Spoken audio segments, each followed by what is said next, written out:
Coucou les filles, aujourd'hui c'est moi Louisa qui vous retrouve comme promis pour approfondir les tests couture de la surjetteuse Lidl 1450 OL. Je suis sûre que vous attendez cette vidéo avec impatience car vous me l'avez beaucoup réclamé, donc chose promise, chose due. Aujourd'hui on va faire ensemble des tests de couture avec la toute nouvelle surjetteuse de chez Lidl.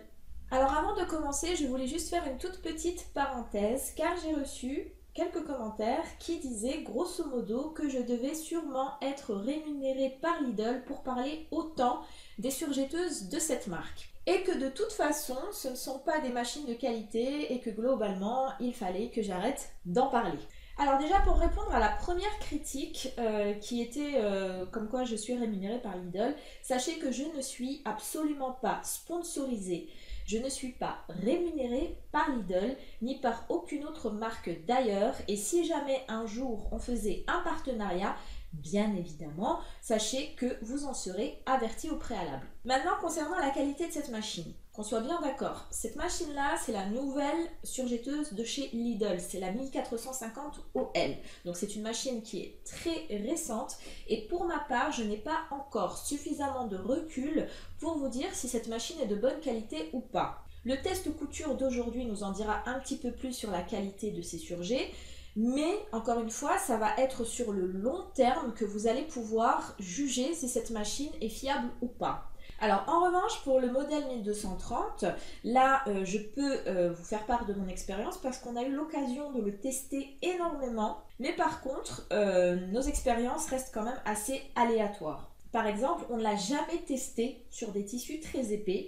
Mais pour l'usage qu'on en faisait, on n'a jamais rencontré de réelles difficultés, sauf le cas où Mariam a dû avoir affaire au SAV parce que l'un de ses couteaux ne coupait plus et elle a dû renvoyer sa machine, d'ailleurs assez rapidement après son achat. Mais mis à part cette mésaventure, si vous avez un petit budget et que vous ne cousez pas trop souvent ou bien que vous ne cousez pas des tissus trop difficiles, moi je trouve, après c'est mon avis personnel, que cette machine fait l'affaire. Après, il est clair que si vous avez un budget plus conséquent, il sera préférable pour vous d'investir un petit peu plus. La seule chose que je peux vous dire, c'est qu'à ce prix-là, il faut rappeler que c'est une machine qui coûte aux environs de 160 €, que ce soit pour l'ancien modèle ou le nouveau modèle, on reste quand même sur à peu près la même gamme de prix. Pour ce budget, il est clair et net qu'il ne faut pas s'attendre à une machine extraordinaire et vous allez avoir l'enfilage et les réglages qui vont vous demander un petit peu d'effort et des fois même les réglages peuvent s'avérer assez fastidieux. Et c'est sûr que si vous dépensez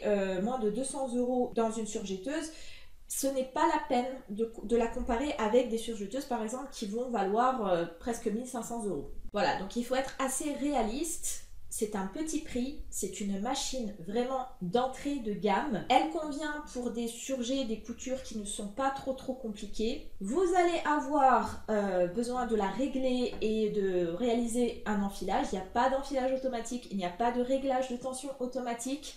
Donc vous allez devoir y mettre un petit peu du vôtre pour réussir à faire fonctionner cette machine correctement.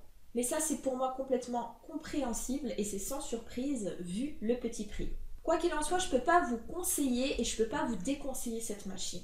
Pour moi, il y a trop de critères qui doivent être pris en compte, notamment votre budget, notamment si vous êtes de nature patiente, impatiente, si vous voulez que les réglages se fassent très vite ou si vous pouvez accorder 5 minutes pour régler votre machine. Ça va dépendre aussi de ce que vous allez coudre. Est-ce que vous allez coudre des tissus, on va dire, très simples ou est-ce que vous allez coudre des tissus très épais? Donc ça, c'est à vous de voir si cette machine peut vous convenir. Et d'ailleurs, j'ai fait une vidéo dans laquelle je vous explique les 10 points à vérifier avant d'acheter votre surjetteuse. Et en vérifiant ces 10 points, vous allez savoir si cette machine peut vous convenir ou pas. Dans tous les cas, on continuera de parler de la surjetteuse Lidl, que ce soit l'ancien modèle ou le nouveau modèle. Pour la simple et bonne raison que beaucoup d'entre vous l'ont acheté ou veulent l'acheter. Vous nous demandez beaucoup notre avis à leur sujet et c'est normal pour nous de répondre à vos questions. Je termine juste cette parenthèse en disant qu'on n'a jamais orienté qui que ce soit vers du matériel bas de gamme. On le dit et on le redit, le matériel couture c'est très important, il faut donc investir, mais il ne faut pas non plus exagérer, surtout quand on est débutant. Voilà, donc la parenthèse est fermée. On va maintenant passer au test de couture avec la nouvelle surjetteuse 1450 OL de chez Lidl. Et je vais juste vous expliquer comment va se passer cette vidéo. Je vais d'abord réaliser mon surjet en m'aidant du manuel d'instruction. Et si besoin, je réglerai ma machine pour obtenir un bon surjet. Donc c'est-à-dire que si avec mon manuel, je n'arrive pas à obtenir un bon surjet, je vais repasser derrière, refaire des réglages. Et ça va être justement l'occasion de voir si la machine est facile à régler ou pas. Donc là, j'ai enfilé ma machine avec 4 bobines de couleurs différentes. Je vous rassure, je n'ai pas fait ça parce que je n'ai plus de fil. C'est tout simplement parce que c'est beaucoup plus facile quand vous allez prendre en main votre surjetteuse de réaliser des surjets avec 4 fils différents. Alors vous allez me dire pourquoi ? Tout simplement parce que si vous utilisez 4 bobines de 4 couleurs identiques, vous n'allez pas savoir quel fil vous cause problème. Là, en utilisant des fils de couleurs différentes, je vais pouvoir tout de suite repérer le fil qui ne va pas. Par exemple, si j'ai un problème sur le fil rouge, je vais savoir que le problème vient tout simplement de mon boucleur supérieur. Donc je vous invite à faire la même chose pour réaliser vos premiers tests de couture. Petite remarque, Lidl nous livre la machine avec des aiguilles de type 90. Donc ce sont des aiguilles qui sont normalement conçues pour les tissus moyennement épais. Donc quand je vais coudre mes tissus un petit peu plus fins, je vais changer mon aiguille pour une taille un petit peu plus petite. Alors on va réaliser nos tests de couture sur 5 types de tissus différents. D'abord on va tester sur du tissu moyennement épais très extensible. On va tester sur un tissu type laine. On va tester sur un coton assez fin, donc qui n'est pas du tout extensible. On va tester aussi sur un velours assez fin. Et enfin un tissu très très fin ici qui n'est pas du tout extensible.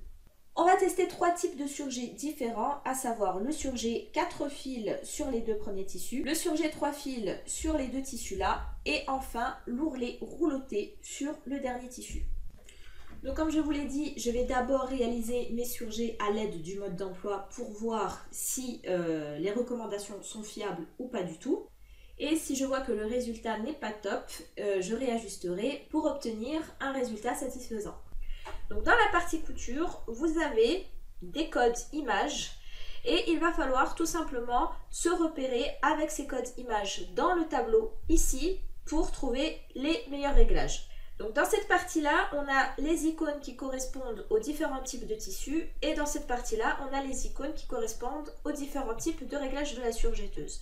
Dans un premier temps, je vais repérer quelle icône correspond à mon type de tissu et en fonction de mon icône, je vais ici trouver les réglages de chaque fonction de ma surjetteuse. On va assembler 2 morceaux de tissu assez extensibles et d'épaisseur moyenne. Il s'agit de cette icône-là. Si on regarde bien, que votre tissu soit épais ou qu'il soit moyen, les réglages sont identiques. Alors je procède à mes réglages en suivant ma ligne qui correspond à mon type de tissu. Dans un premier temps, on me dit que je vais avoir besoin de mes 2 aiguilles. Dans tous les cas, pour le surjet à 4 fils, on a besoin des 2 aiguilles, c'est logique. Ensuite, concernant l'alimentation différentielle, on me dit qu'il doit être réglé sur 1. Donc c'est le réglage par défaut. Dans ce cas-là, je n'y touche pas. Pour la longueur de point, on me dit qu'elle doit être réglée sur 3. Encore une fois, c'est un réglage par défaut, donc je n'y touche pas. Là, ils n'en parlent pas, mais le couteau doit être activé. Bon, vous pouvez le désactiver si vous n'avez pas envie que votre surjetteuse coupe le tissu, mais moi, ici, je vais le laisser activé. Ma largeur de coupe doit être sur 5 voire 6. Ensuite, concernant la position de languette de point, on me dit qu'elle doit être réglée sur N. Donc je vérifie que mon petit levier est bien sur N, ce qui est le cas. Ensuite, ici, par rapport au convertisseur, quand vous avez un trait, ça veut dire que vous n'en avez pas besoin. Donc je n'ai pas besoin du convertisseur, je ne m'occupe pas de ce réglage. Les 4 dernières colonnes correspondent au réglage de la tension du fil. Donc ici, je vais avoir besoin que mon aiguille de gauche soit sur 4, que mon aiguille de droite soit sur 4, que le fil de mon boucleur supérieur soit sur 4 également, et enfin que mon fil de boucleur inférieur soit sur 4 aussi. Donc j'ai positionné mes 4 roulettes sur le chiffre 4 et comme vous pouvez le voir, le 4 est le chiffre qui est entouré. Pourquoi? Parce que c'est tout simplement le réglage par défaut de la machine.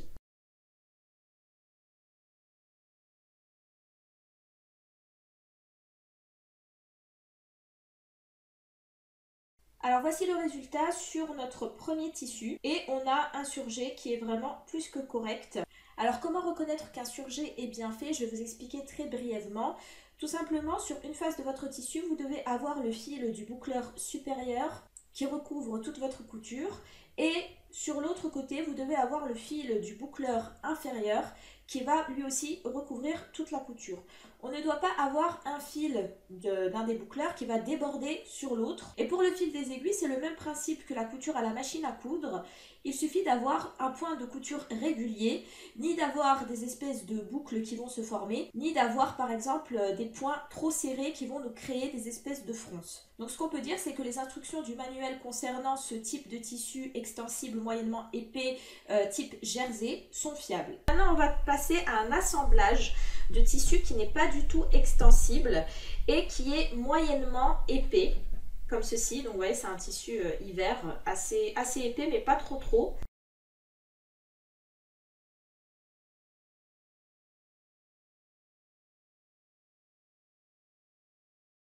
Alors voici ce que ça donne sur un tissu type laine. Comme on peut le constater, le surjet est correct. J'ai utilisé une longueur de point réglée sur 3 et pour moi le résultat est très satisfaisant.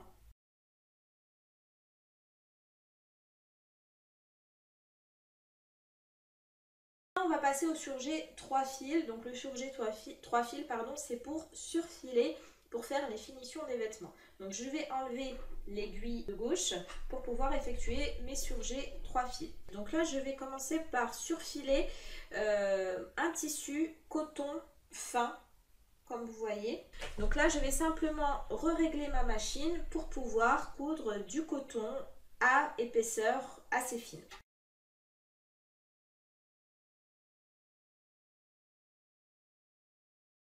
Alors voilà ce que j'ai obtenu sur mon tissu coton fin.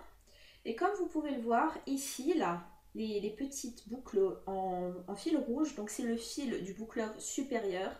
Vous voyez que ça déborde en fait, donc c'est assez lâche.